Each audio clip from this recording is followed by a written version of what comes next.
And we're back mga ka-positive, no? Ayan, magandang araw sa inyo. It's me, Daddy Vlog. Okay. Sa pagpapatuloy ng Honda Wave restoration natin, ayan, malapit nang matapos itong ating project, no? Malapit na natin siyang maibigay kay client dahil nandito na ako sa headlight. Alam naman natin, alam niyo naman, yan, especially mga mekaniko, yung headlight ng Honda Wave nakarekta. Once na in-start mo yung makina ni Honda Wave, umiilaw na kagad yung headlight niya, no? Kahit maaraw. So, gusto ni client, maglagay tayo ng on-off na switch. Ayan, para at least pag umaga, naka-off. Sa gabi, i-on na lang niya. Then, the same time is battery-operated na rin siya. Bro, what are you talking about, man? Pangalawang gagawin natin is papalitan natin yung mga bulb niya from stock bulb to LED light. Kasi nga, battery-operated na siya. Medyo malakas kasi kumain ng kuryente yung stock bulb na katulad na itong nakakabit ngayon. No? So, stock pa siya. Hindi pa nagagalaw yung wiring niya. So, madali na tayong mag-top at madali na tayong mag-wiring. Basta meron lang tayong tester, no? Meron tayong test light. Madali na tayong makita kung saan yung source ng headlight nito. At yun, simulan na natin to. So, yan. Nawala yung wireless mic ko. Sana naririnig, no? But anyway, madaling madali lang naman to, especially sa mga dalubhasa na sa pag-wiring ng mga ganitong klaseng old school na Honda Wave 100 XRM. Wave 125. Yan, i-share ko lang sa inyo, no? Ayan, dapat meron kayong tester. Ito, kung mapansin nyo, itong white na to, itong white socket na to, ito yung sa ignition. Yung sa may susian, no? Yung susian niya, umiilaw siya kahit naka-off yung switch. So, umiilaw siya. Itong kabila, yung black naman niya, Nasilaw ako. wala, no? Pero pag inon mo siya, yun, umiilaw, di ba? Yan ang kanyang accessory wire, no? So, mamaya dito tayo magtatap. Isang wire, tatalupan natin to ng bahagya. At dyan tayo kukuha. No? Hindi natin puputulin. Sa halip magtatap tayo ng isang wire dyan papunta sa switch, no? Yung switch, yun yung magiging on-off ng headlight. So, ngayon, ang hahanapin naman natin yung kanyang headlight source, no? So, yung headlight source naman niya is nandito sa socket na brown. Ay, oo nga pala mga kapasitive, no? Ayan, kung napansin nyo, yung aking harness socket is nandito na sa may batok ng Wave 100. Para yan na to give way sa MOCC horn na nilagay ko para at least malinis siyang tignan. Mabalik tayo, no? Start ko lang very light yung motor. So, pag umi-start yung motor, meaning meron ng supply ng kuryente, no? So, yung supply ng kuryente is nang gagaling from stator to headlight. Dito yan, sa kulay yellow. Ayan, no? Napansin nyo, ayan, kumukurap-kurap yung ilaw. So, siya yung galing ng stator. Tapos pag lumiliwanag, ayan. So, ang mangyayari niyan is dyan tayo magpuputol ng wire dito. Ito kasi, itong harness na to is papunta ng stator. Ayan. Tapos itong harness naman nito papuntang panel gauge. Sorry, naglo-load din ako. Patay ko na, may nasutulog. So, ang mangyayari niyan, itong dilaw na to, kasi mayroon pang isang dilaw na may guhit na pula. So, ito lang yung kukunin natin, yung dilaw na to. So, magpuputol tayo dito sa kabila, sa asawa niya. Ito yung papunta ng headlight niya, yellow wire na to. So, ikakat natin to. Kukunin ko to, kakat natin. Talupan lang natin to ng very light. Tapos, cut natin na.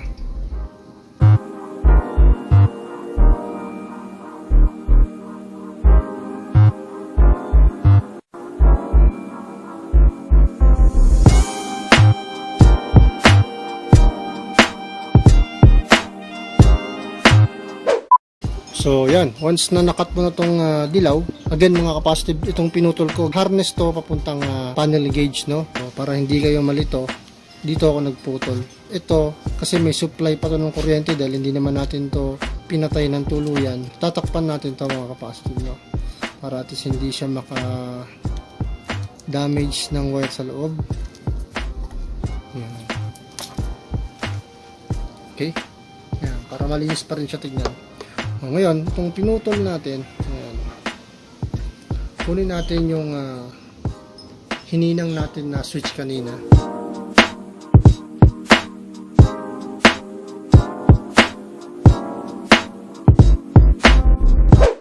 So, ito yung switch mga kapasitive, no? Ayan, so mayroon na siyang nakaabang na switch dyan. So, nagbutas lang tayo dito.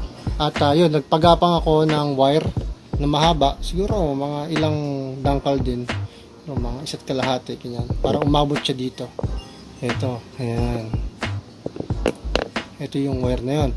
So, kailangan talaga mahaba kasi nga, moving yung manibela. So, may tendency mahila. Kaya kailangan may allowance yung wire na ikakabit nyo, no? Sa switch, galing switch. Tapos yung isa dyan, yan, itap mo na dito, kahit ano dyan, kahit saan dyan. Ayan, siguro ito na lang, yung medyo makapal, yung 14 gauge, yan, kasi ito kasi yung ginagamit namin, o ginagamit ko sa busina para mas maganda yung buga, mas maganda yung daloy ng kuryente. Ayan, so nakatap na siya dun sa pinutol ko kanina. Lagyan natin ng tape.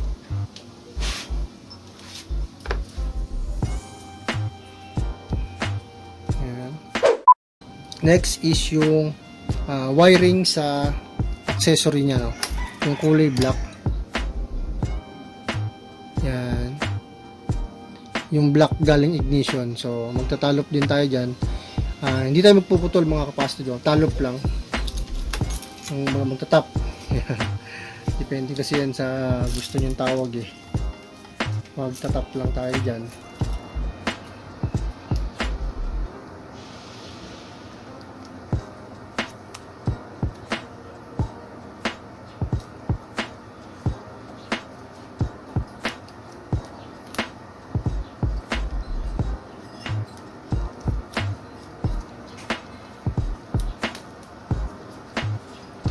Oh, yan.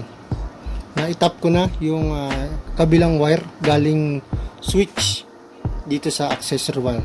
Color black. Galing ignition, no? Yan, so kabit na natin. Para makapag-proceed na tayo sa mismong headlight na, no? Dahil yung headlight niya stock bulb pa. Yan, so yung black wire dito sa white socket, accessory. Then sa brown wire niya, tinanggal natin yung yellow, nagputol tayo sa yellow papuntang panel gauge. Ayan, so ito naman yun. 15 minutes later. Ito yung ipapalit nating LED light. So ito yung kanyang headlight socket. Ayan, so wala pa talagang bukas sa kanya. So ayan, stock bulb high low. Ayan, so lagay natin muna to. At kamukha siya ng kamukha siya ng Osram. Ayan, so okay na yung headlight nya, okay na yung bulb nasa loob na.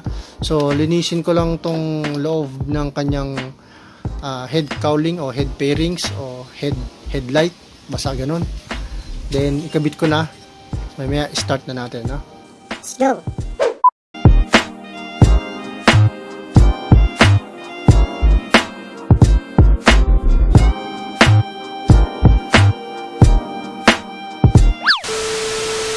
So yun mga kapasitive, no, naikabit na natin. All in all, okay yung ginawa natin kanina, no? Yung tawag dito, sa brown na socket niya, yan yung yellow. Ayan, dyan tayo nagtanggal ng wire at kinabit natin yung wire papuntang switch, no? At next is yung accessory wire. Dito galing sa white socket, black wire. So yan lang yung dalawang ginawa natin para maging battery operated na yung headlight niya at magkaroon ng switch. Okay. So, ang mangyayari, pati yung mismong ilaw ng panel gauge is nag-on off na rin siya, no? In 3, 2, 1, yun, Yan. Umilaw na siya. Hindi lang kita, medyo maliwanag yun. Then, yun, pagdating sa headlight niya, yung stock bulb niya na madilaw-nilaw, eh napalitan na ng kulay puti. Ayan, oh. Diba? Ang galing! Ang galing! So, sana nasundan ninyo mga kapasitive. Kasi basic na basic lang naman to. Sana masatisfied siya sa mga ginawa natin, sa mga nirestore natin, especially mga kinabit natin. MOCC horn, LED light, battery operated. Yun, oh. Yun, oh. Diba? Yan. Busina. Busina, busina.